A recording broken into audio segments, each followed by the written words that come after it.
Hello and welcome back to Pod Popper's Place. I'm Penny, and in the month of June, I was a special guest designer for Creative Worship Stamps. And I know it is August, but it has been a crazy busy summer. And I did create this video back in June, and I'm just now getting around to going over that for you just to show you what I worked with while I was designing for Creative Worship Stamps.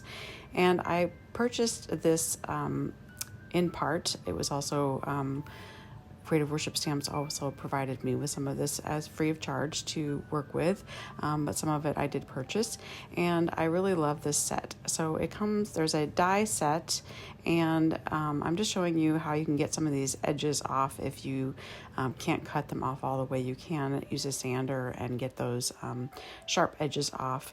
But this die, there's also a matching stencil that you can get as well. So for all of the little shapes, there's matching stencils and matching dies, as well as a matching stamp set. So you can purchase these as a set or individually, and it's really cool because they all work together and you can get lots and lots of different looks from them. The little star looking things are actually, I think, believed to be snowflakes. They look more like snowflake edges rather than stars, but you could probably do them either way. And the big piece cuts out this kind of postage stamp kind of looking cutaways. And so you can cut these separately and then create little individual images. I am going to use the stencil here and just kind of give some highlights around the edges. And I like this because you can just get a single A2 size card front made out of it, but you can also put individual little things in each and every little window, or like I said, cut them apart and give you lots of different options to use those in different ways and on different cards. And I also am using their Postage vintage stamp set, and I really thought this was fun, and I'm just using it over the stencil so that I don't get it in every area that I don't want. I just want it in that one little box. And there's 3 different kind of circle images, postmarks that go along with 3 different kind of stamped corner pieces, and you can of course mix those and match those however you would like.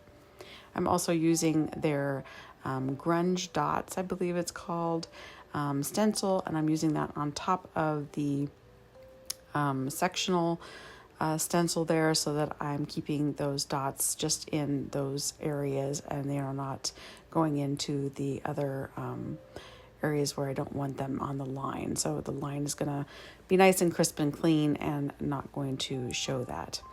And then I'm using one of their music backgrounds, vintage music backgrounds also, and using that in an area. And I want to block off just this one square, so I'm going to use some post-it notes just so that I can get that image just in that one block that I want.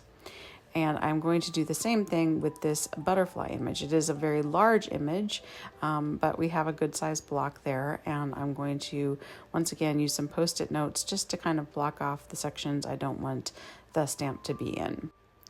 I wanted to get a nice dark impression, so I do go over this multiple times, but that's one thing nice about the stamp wheel or other stamping platforms, is that I can just go back and forth until I get a dark enough image that I really want to show.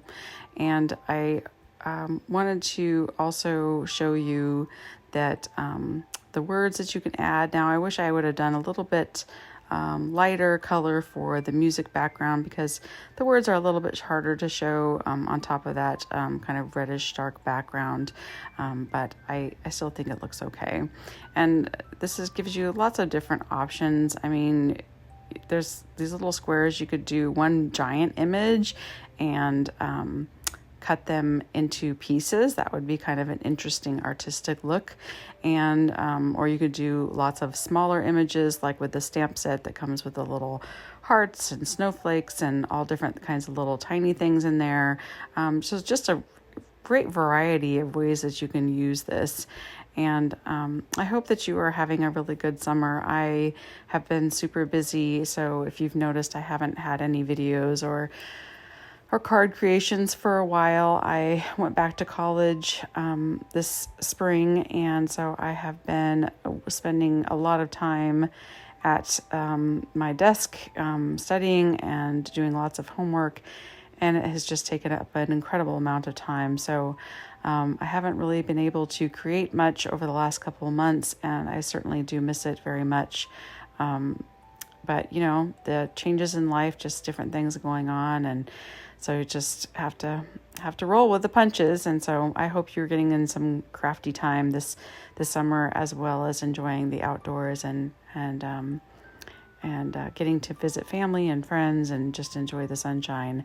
So the last thing I want to do here is I'm going to layer it a couple times. I am going to use this tool, this Tim Holtz tool. It kind of just roughs up the edges. I like it. It's kind of cool. I'm sure there's other ways that you can do it, but I thought this was a kind of a neat, handy little gadget. And so I did rough the edges with that. And then I'm going to use just this big crafty needle and some twine, and I'm going to just do some stitching on the center row of those broken little dotted areas. And I just kind of create some interest, and kind of fun to be able to do some stitching around this. I could go around the whole thing, but I just wanted to add a little bit and just end it with this little bit of ribbon, black ribbon at the end. You could do several layers of ribbon, or just the one that I did with the twine in there. But kind of a fun idea, since you have those little holes already pre-cut for you with the die, and it gives you a really nice easy way to do some stitching on there. I don't do a lot of stitching on my cards just because it takes quite a bit of time to do that stuff, but I do enjoy the look of that. So I kind of like that this already puts those holes in there for you, and it's ready to go. So after I cut that off, I just tape it down on the backside where you're not going to see it, and then it is ready to put together. If you haven't checked out Creative Worship Stamps before, I would suggest going over to their page and checking it out. They have some really neat different designs, and I really enjoyed working with their products. They have a lot of vintage looks, which is fun, and they're very much a mixed media type company, as well as just stamps and dies, and many worship scripture stamps and sentiments that are faith-based, and I really like that. A lot of my cards go to church kids and to other church members and stuff, so I really appreciate being able to have craft supplies that reflect my faith and what I can share with others and encourage others. I did decide to pop this up on some foam tape, and of course I have to be strategic about where I put all those little pieces, because we don't want it to show through those little holes. And I did add a little bit of liquid glue just so that I have a little bit of wiggle room, but also so that it'll stick. Sometimes the foam tape doesn't stick for a long time. Sometimes it ends up gets warm or whatever, and it doesn't stick as well. So I hope you enjoyed this video, and I thank you so much for stopping by. Take care. Bye-bye.